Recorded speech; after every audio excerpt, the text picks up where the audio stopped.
Pronto? Quase que pronto. Você achei. Acho que no meu TCC eu vou estar assim.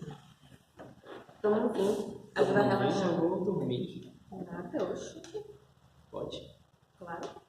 Então, nós vamos apresentar o capítulo da tese de Kátia Matoso, intitulado Cônegos e Páramos, uma verdadeira riqueza em homens. Kátia Matoso, ela foi uma historiadora greco-brasileira, né, especialista em História Econômica e Social da Bahia e em História Social da Escravidão no Brasil. Ela nasceu em 8 de abril de 1931 e faleceu em 11 de janeiro de 2011, na França. Esse capítulo ela divide em 12 itens teóricos e nós vamos apresentá-los para vocês. Estamos Gerliane, o Ayrton e o William. Então, ela inicia o capítulo, né, falando das instituições que pertenciam à Igreja Católica, né, e qual era a contribuição de cada instituição. E aí haviam o clero secular, o clero regular e as instituições dirigidas por leigos, né? E ela bota uma nota lá, dizendo que essas duas últimas instituições, né, o clero regular e as instituições dirigidas por leigos, desempenharam um papel muito importante no período colonial. Tá, mas o que é que essas instituições faziam? Qual era a função delas? Né? O clero secular ele tinha que realizar os cultos e zelar pela fé dos fiéis. O regular, né, que era formado por ordens religiosas distintas, estabelecidas naquele país, né, isso desde meados do século XVI, tratava da evangelização das populações pagãs. E as instituições dirigidas por leigos, que ela cita duas dessas instituições, que são as Irmandades e as Ordens Terceiras, né, ela fala que essas instituições não dependiam diretamente, né, do poder diocesano, né, que era o poder exercido pelo bispo, né, e essas instituições agiam, né, nos locais de congraçamento do povo, dos povos não europeus. Basicamente, aqui trazendo para cá, para os indígenas, né, para os índios e os negros da terra. São os mesmos, na verdade. Os negros da terra são os índios. Feio. Tá, aí ela vem falando dos bispos, né, que eles ficavam no topo da hierarquia. Eu acredito que nesse período ainda não existia papa, né? Existia. Aqui ele era o topo da hierarquia, da Bahia, né? Aqui ele era ficava no topo da hierarquia, era o top dos top. Né? Aí ele era o encarregado de junto com um capítulo e de um tribunal eclesiástico, capítulo catedrático, tipo como se fosse uma assembleia, né? E junto desse capítulo e de um tribunal eclesiástico eles faziam julgamentos de litígios, né, que envolvessem membros da igreja. Tá? E aí, juntando o bispo, as pessoas que formavam esse capítulo e a eclésia, aí se formava o que a autora chama de alto clero, né? Tá. E ela finaliza essa primeira parte, tipo uma introdução do capítulo, né, dizendo que em todos os escalões, os membros do clero eram nomeados pelo rei e aí depois pelo imperador do Brasil. E no primeiro item teórico, né, que é intitulado, ela deu o título de O Alto Clero e o Capítulo Catedrático, ela começa falando do capítulo catedral, que foi instalado na Sé, né, junto com o bispado, isso no ano de 1552, né, e aí ela fala do que compõe esse capítulo catedrático, né, que era formado por 13 capitulares, e esses 13 capitulares se dividiam em 5 dignatários, né, que eram consequentemente o decano, o chantre, mestre-escola, arquidiácono e tesoureiro, né, e tinham 6 cônegos prebendados e 2 semi-prebendados, né, que eram mestres de cerimônias e cuidavam da capela. O que eu entendi por prebendados e semi-prebendados? Bom, prebendados, pelo que eu pude compreender, era tipo uma designação que se dava para aquela pessoa que recebia um tipo de salário, que recebia um pagamento, né? Então, eu acho que aqui os 6 cônegos prebendados eram os que recebiam salário integral e 2 semi-prebendados que recebia como se fosse um meio salário, o que eu entendi. Tá, aí ela fala da maioria dos integrantes, né, que pertenciam às famílias mais importantes da cidade, os cargos, aqueles cargos que eles exerciam serviam também para o aumento do prestígio social, né, e ela sinaliza diversas partes do capítulo que a coroa, ela não era, como se diz, tão generosa com seus funcionários da igreja, ou seja, ela não pagava altos salários para os funcionários da igreja, né? Apesar dessa profissão ser muito prestigiosa, eles não recebiam um salário alto, né? E nesse item teórico ela aborda o papel político do capítulo catedral, que servia, né, que representava, na verdade, na igreja, os interesses da elite social da colônia.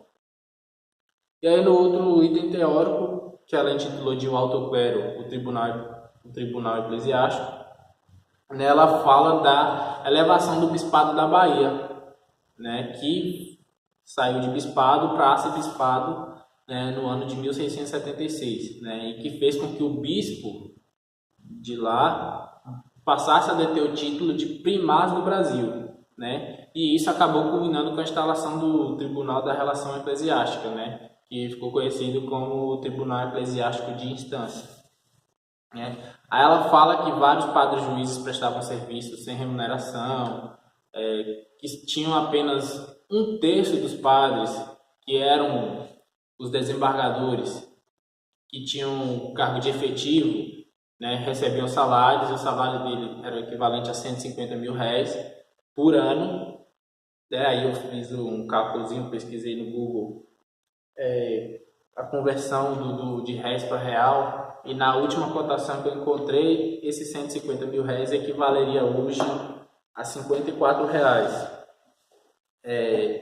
Aí vem abordando depois do capítulo Catedral da Bahia, né, e o Tribunal de Instância, que mantinham as mesmas estruturas da época do período colonial, e isso a gente está falando de 1861, né? Esse capítulo de 1861 se manteve igual ao do período colonial, e ela fala do acúmulo de funções e honrarias por parte de pessoas que tinham nomes muito prestigiosos na elite baiana, né? Pessoas que acumulavam vários cargos de alto prestígio.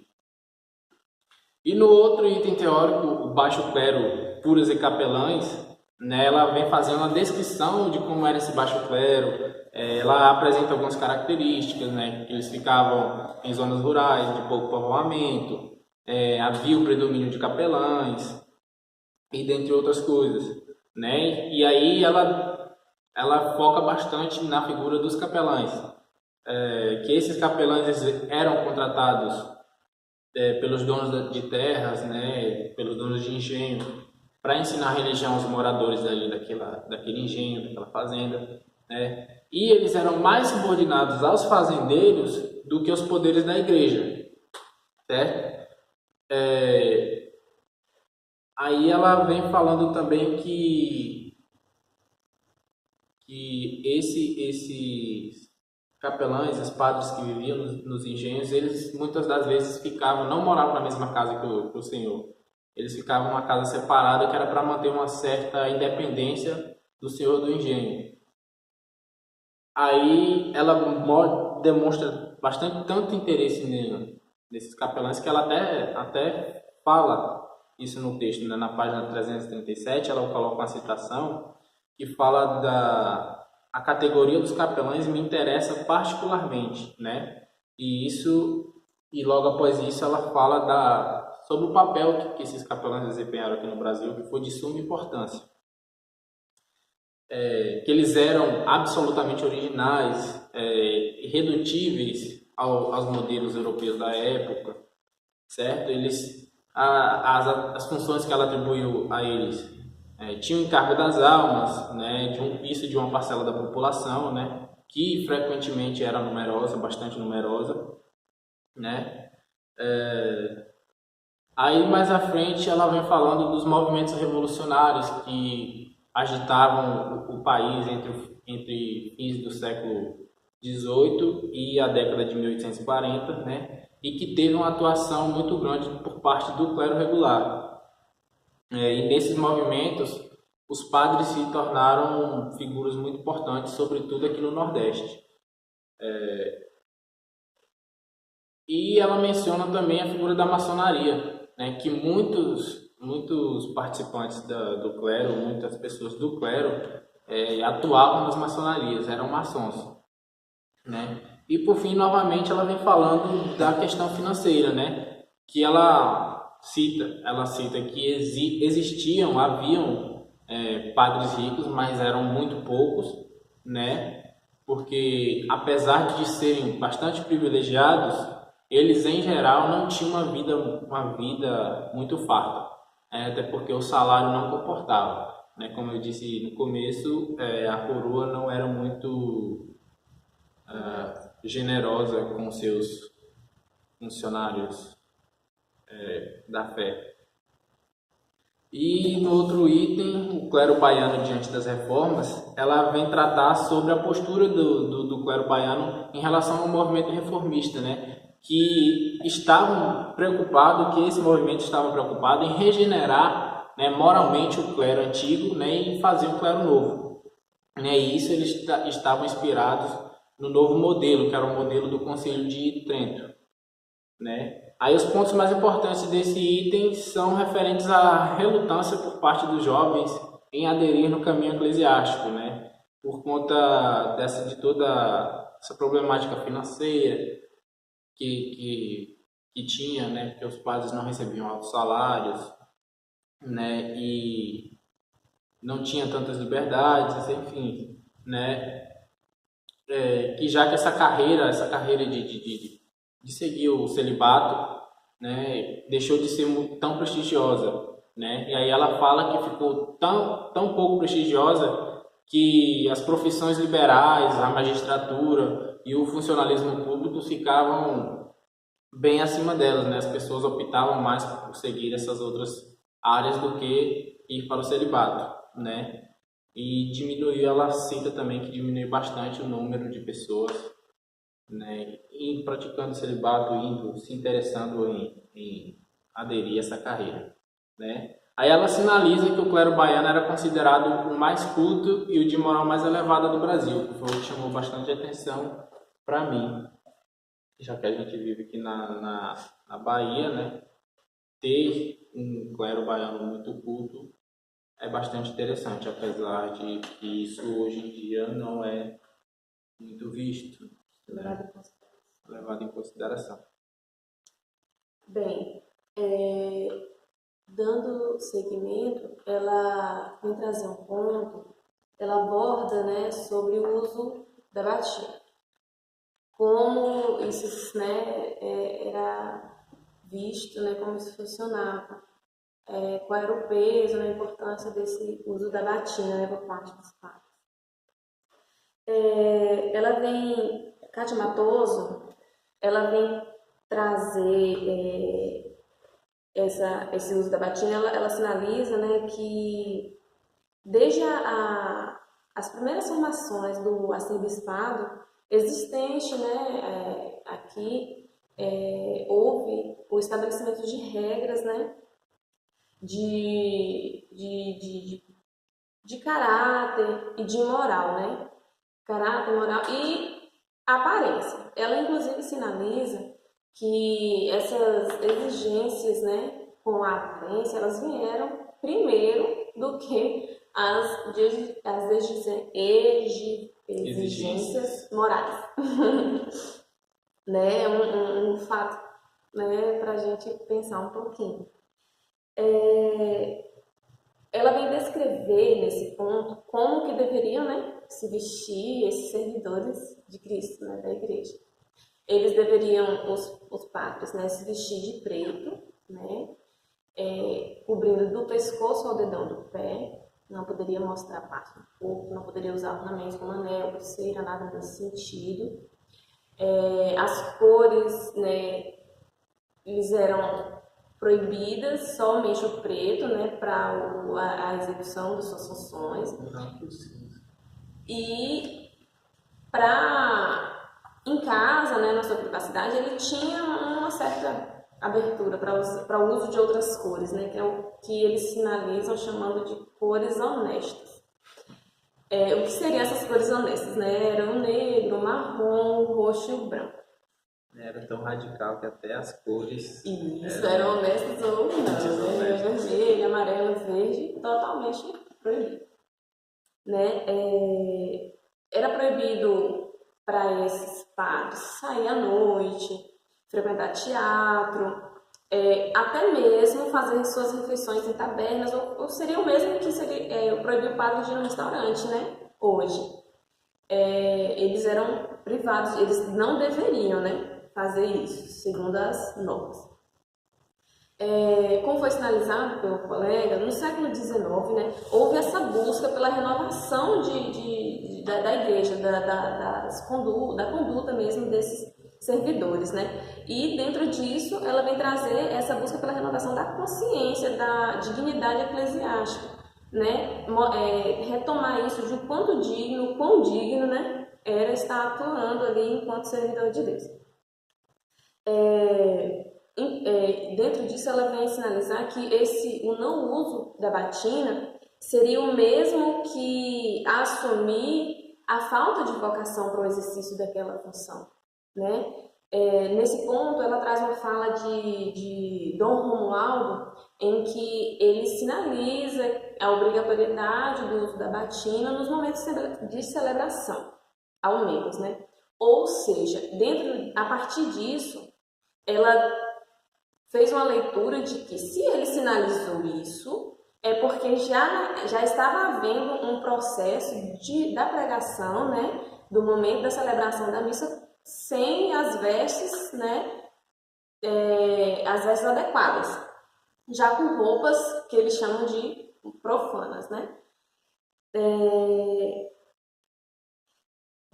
Nesse mesmo percurso, ela vai abordar a questão do celibato, né? O que é o celibato? O celibato seria uma vida de solteiro, né? Levar uma vida sem um cônjuge, sem um relacionamento, né? E ela diz que o celibato, a transgressão desse não era permitida, ela sempre foi proibida. Inclusive, se eu não me engano, ela foi estabelecida em 1126, 120 alguma coisa pelo Papa, né? Dentro da ideia de que o não ter um relacionamento seria para uma dedicação melhor a Deus, aos coisas de Deus, dedicação única, né, às coisas do Senhor. Aí ela vem trazer que aqui, né, isso desde 1150 já era proibido, o padre, os servidores de Deus têm um relacionamento. No entanto, aqui havia uma certa vista grossa, né, para esse celibato, porque é como se houvesse uma certa tolerância, né, para isso aqui no Brasil. Isso até porque estava longe de Portugal, da coroa. Estava longe da coroa e tal. Em 1707, né, houve a elaboração de uma Constituição para lembrar, né, a importância, né, dessa castidade. E dentro dessa Constituição vem as punições, né, pelas quais deveriam passar aquele que transgredisse, né, essa regra do celibato. De início, né, aquele que estivesse, né, burlando o celibato, ele deveria ser alertado, né, de sua conduta irregular, tal. Se ainda assim ele continuasse no erro, ele receberia uma multa de 10 cruzados. E isso tudo, o bispo, o padre, uma coisa bem direta e discreta para que a comunidade não soubesse. Se ainda assim esse sujeito insistisse, ele perderia 1/3 do seu salário anual. ainda assim ele continuasse a igreja, né, crente na restauração do sujeito, ela retiraria todo o benefício material dele durante um ano. E se ainda assim o abençoado insistisse, pronto, corta tudo, não tem mais nada por nada. Ele só poderia rever esses direitos caso ele fosse a público, né, e assumisse seu erro. Bem, porque a descrição do emprego, né, dessas punições, ela sinaliza para o fato curioso de servidores de Deus que pregam, né, a questão espiritual, né, aparentemente, devido às punições que eles são empregados caso a transgressão, eles só atendiam quando se lhe tocava no bolso, né, quando a questão era financeira. Enfim, leva-nos a pensar, né, como é que se dava essa instauração da fé, né? Como é que funcionava essa pregação da fé aqui.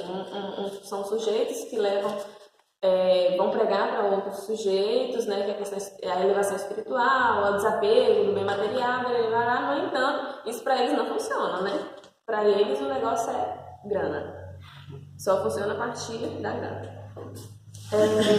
Ela vem sinalizar que essa imagem de padres casados e com filhos é muito antiga, é tão antiga quanto a instalação da igreja, né, aqui no Brasil. Quando as reformas chegaram aqui, a maioria dos padres eram casados, casados assim, né, vivia maritalmente, não casados civilmente, né, porque isso já extrapolava aí já as barreiras, né, viviam maritalmente, marido e mulher, tal, tinham filhos. Segundo ela, mais da metade, um levantamento que ela fez, né, em cima dos testamentos dos padres falecidos, mais da metade dos padres falecidos em Salvador, dentro desse período, eram casados, viviam, né, com um cônjuge. No entanto, ela acredita que esse número pode ser muito maior devido à circunstância de que nem todos faziam testamento, né? Isso com base no que ela levantou lá. Como o celibato era uma imposição da igreja, a transgressão dele ser errado, quando esses transgressores iam fazer os seus testamentos, né, que queriam colocar os seus filhos e tal, o que eles faziam? Para não assumir, né, que fez aquilo ali, viveu um tempo com a mulher e tal, colocam o filho como uma falha da carne. Fulaninha, meu filho, foi uma falha da carne, como se aquilo tivesse sido acontecer uma vez só e gerou um filho, infelizmente, né? Só que, conforme ela foi levantando documentos e tal, ela pôde fazer um traço de que percebeu-se a mentira dentro disso, que não foi só um deslize, uma vez que esses padres aparecem em todos esses documentos, em todas essas provas históricas, né, com a mesma mulher, a mesma mãe do filho, ou seja, eles vivem a vida inteira com a mesma mulher, não foi um deslize, não foi uma vez só, né, vivia maritalmente com ela e viveu aqui com ela, né. Quem eram essas mães, né? Essas mulheres? Ela sinaliza que essas mulheres normalmente eram mulheres de classes mais baixas, né? Menos abastadas. Uma vez que nesses testamentos, quando vinha por o nome delas, que elas apareciam, era o nome já direto, a fulaninha de tal. Não tinha dona, senhora, tal, esses prefixos que dão alusão a mulheres de classes mais abastadas. Inclusive tem um relato de um dos padres, ela cita o nome, em que ele diz que a mãe do seu filho era sua escrava, né? Ou seja, não é ninguém de família. Ela inclusive pontua sobre como que era isso para essas mulheres, né? Qual era o interesse dessas mulheres em ter esse relacionamento com esse padre, porque também não era, né? Para essas mulheres de classe baixa, isso era extremamente vantajoso. Ainda que, como o colega sinalizou, né, a coroa ela não era tão generosa da igreja, os padres recebiam valores irrisórios para a sua existência e tal, mas o prestígio da igreja nesse momento dos servidores era altíssimo. Então, ainda que esses filhos gerados, né, desse casamento não tivessem dinheiro, não tivessem uma herança financeira, né, em dinheiro, eles teriam um caminho de prestígio um caminho facilitado para estudar, né, para alcançar cargos públicos, entre outras coisas. Eram bem respeitados. Eram bem respeitados e tal. Né? O prestígio contava muito. Até porque o pai dele, sendo padre, tem contato com o bispo e esse tem contato com o rei. Isso é uma relação de poder. Ela sinaliza que havia essa tentativa de reformas, né, de retomar algumas condutas, né, desses servidores da igreja. No entanto, existia uma barreira, né, para que isso fosse alcançado, uma vez que como que eles vão proibir de padres, né, não terem mulheres e filhos, uma vez que desde que a igreja começou aqui, isso é um procedimento e a comunidade já aceita, né, a sociedade já aceita e vê isso com naturalidade. Então, o que a igreja fazia, né? Orientava, mas não chegava efetivamente a punir ou excluir, né, esse padre de suas funções. Houve casos de trocar, tirar de um local, botar em outro, mas não excluir eles de suas funções porque seria em vão, né? Uma vez que isso já está instaurado, está dado. Há orientação, né, nesse sentido, mas, né, é como foi dito no começo, existia uma certa tolerância e tal, nesse aspecto. Aí mais à frente, ela vem pontuar sobre a instauração das conferências eclesiásticas, né? Essas conferências elas foram criadas justamente a partir da percepção da necessidade, né, de uma certa educação, uma certa formação moral, não sei, desses servidores, né, desses servidores da igreja. Porque, como foi dito, não tinha como todos que faziam isso, todos que burlavam as regras, ser excluídos. Então, vamos fazer nessas conferências, que era tido como um mecanismo de...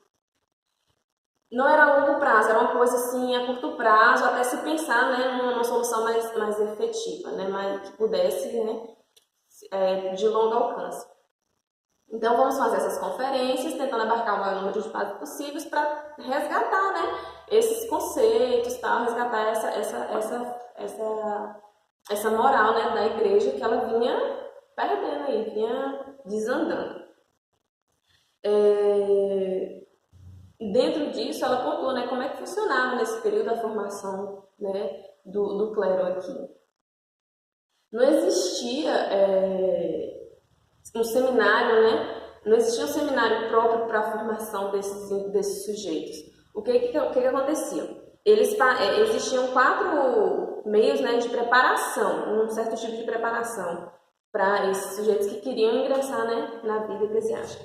Eram as confrarias, né, do Menino Jesus, que com o tempo, né, foi extinta, os colégios jesuítas e mais à frente foi criado, né, o seminário diocesano. Quem passava por essas confrarias, por esses colégios jesuítas, eles recebiam um certo tipo de preparação, né, da vida religiosa, mas para efetivar, eles tinham que sair daqui para Portugal receber a formação lá, né? Ou seja, havia toda uma dificuldade tal, nesse processo. Aí é quando surge a necessidade de haver essa formação aqui, né, para que se torne uma coisa mais abrangente, né, que abranja mais números de sujeitos e mais facilitado. Esse conhecimento seja mais facilitado e uma educação mais efetiva no sentido de eles perceberem, né, o quão prejudicial, né, para a imagem da igreja é estar burlando, né, essas normas.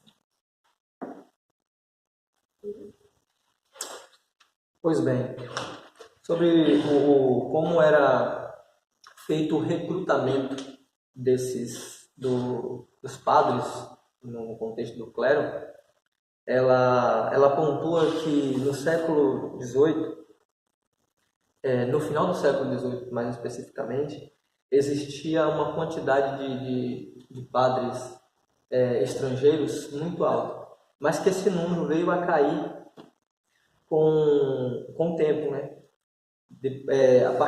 Ela chega a contar que 69 padres, né, de 69 padres, mais de sua metade, ela era constituída de padres estrangeiros.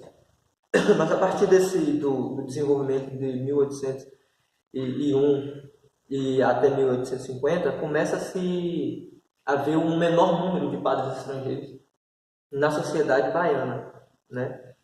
E quando se chega no momento de 1851 a 1887, o número de padres baianos já era muito superior. Casa, né, com a criação do seminário. Justamente, por conta da instituição do seminário. Então era como se fosse cria da terra, né? Então isso nada mais que uma coisa natural a se seguir, né? Entre 1801 e 1850, 14%, e 1851 a 1887, 17% já se categorizava padres da região. Alguns não davam seus nomes nem sobrenome, nome e sobrenome não davam suas origens, né, de suas regiões, mas pelos nomes e pelos seus prenomes é fácil deduzir de que eles eram brasileiros, baianos, ou de origem portuguesa, mas que se naturalizaram a brasileiros depois da independência, né? E o que confirma isso, uma informação que no Nordeste e Norte do país era raro os padres estrangeiros, né? Então você vê já com a constituição do colégio, né, dessa estrutura, começa-se a propagar